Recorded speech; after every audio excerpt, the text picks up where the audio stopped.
ಲೀಲಾಮೂರ್ತಿಯಾಗಿರ್ತಕ್ಕಂಥ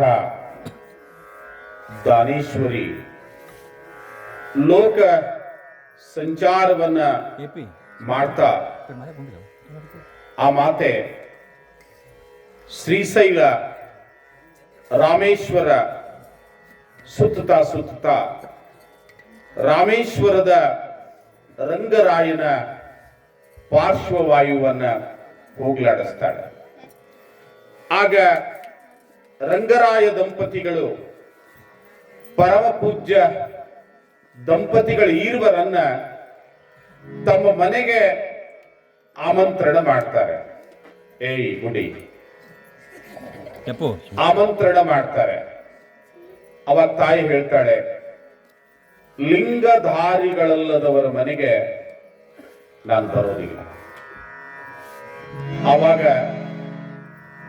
ಅವ್ರು ಹೇಳ್ತಾರೆ, ಅಮ್ಮ ನೀವು ನಮ್ಮ ಮನೆಗೆ ಬಂದು ನಮಗೆ ಲಿಂಗ ದೀಕ್ಷೆಯನ್ನ ಕೊಡೋದಾದ್ರೆ ನಾವು ಲಿಂಗವನ್ನು ಧರಿಸಿಕೊಳ್ತೇವೆ.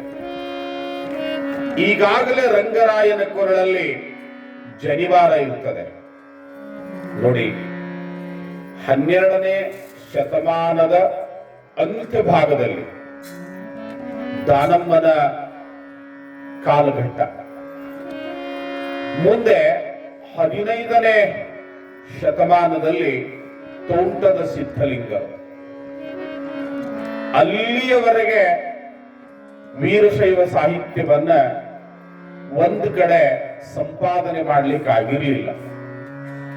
ಆದ್ರೆ ದಾನಮ್ಮ ಕೂಡ ಶರಣ ಧರ್ಮವನ್ನ ಸ್ಥಾಪಿಸಲಿಕ್ಕೆ, ಸಮನ್ವಯವನ್ನು ತರಲಿಕ್ಕೆ ಅದ್ಭುತವಾಗಿರ್ತಕ್ಕಂಥ ಪ್ರಯತ್ನ ಮಾಡ್ತಾಳೆ.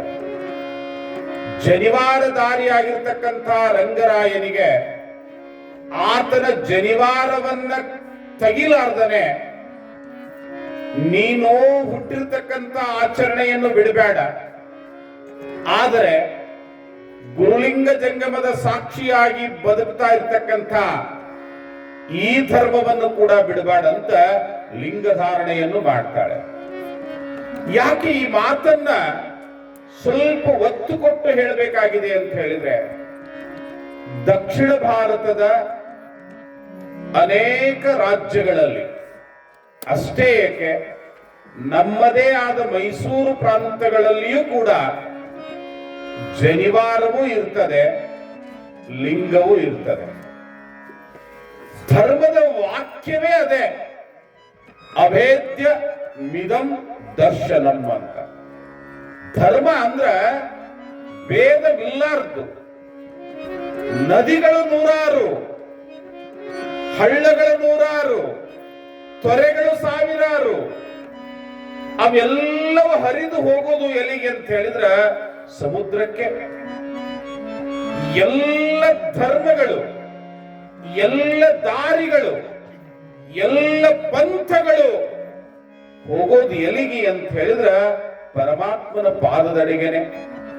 ಹೀಗಾಗಿ ಧರ್ಮದ ಭೇದವನ್ನು ಮಾಡದೇನೆ ರಂಗರಾಯನಿಗೆ ಲಿಂಗ ದೀಕ್ಷೆಯನ್ನು ಮಾಡ್ತಾಳೆ. ನಾವೆಂಥ ಅಸಮರ್ಥರು ನೋಡಿ. ನಿಮಗಾಗಿ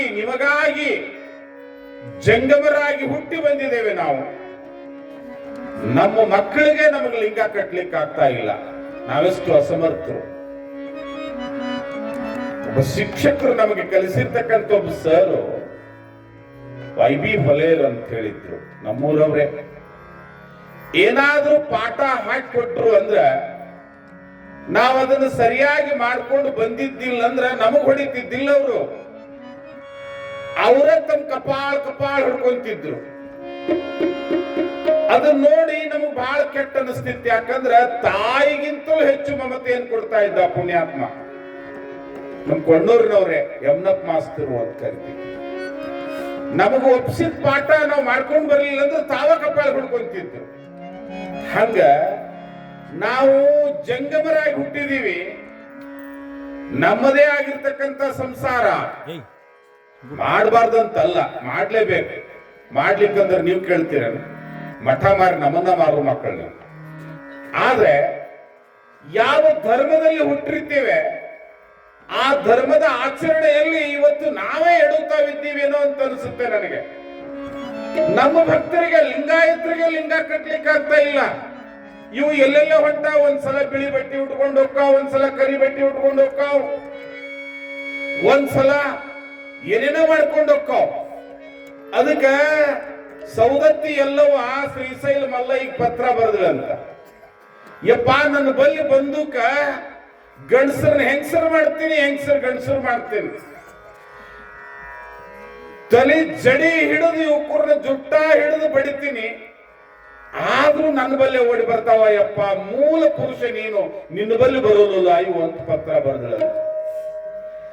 ಆ ಪತ್ರ ಬರೆದದ್ದು ಕೇಳಿ ತಿರುಪತಿ ತಿಮ್ಮಪ್ಪನಂತ ರಕ್ತ ಬರಂಗ ತಿಳಿಗೊಳಿಸಿದ್ರು ಬಿಡೋಲು ಮಲ್ಲಯ್ಯ, ನನ್ನ ಬಲ್ಲಿ ಬರೋದು ಒಂದಂತ.